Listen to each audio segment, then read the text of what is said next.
These days, people are a lot more adventurous and informed about their beer choices, so it's important for you to be knowledgeable as well.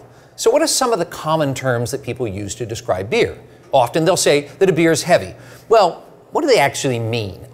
Guinness is a good example of this. People will say, oh, Guinness is a heavy beer. But actually, is it really heavier?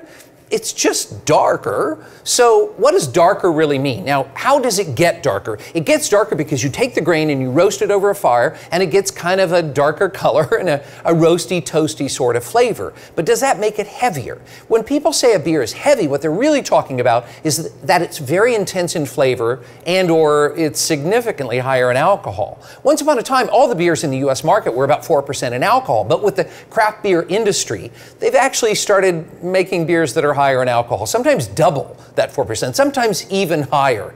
Now Guinness, it's about 4% alcohol, much like a Sam Adams. So really, is it heavier or is it just darker? Now, another term that people will use is hops. They'll say that they like a beer with a lot of hops, or they like a beer that's hoppy.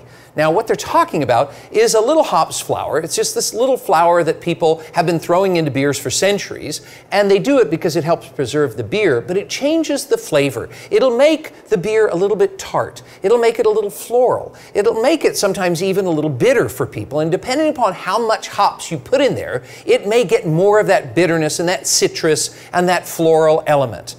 Like an IPA, we would consider that to be a hoppy beer. So those are some of the terms that you're going to see. And as you progress through your training, you're going to learn a little bit more about some other beers too.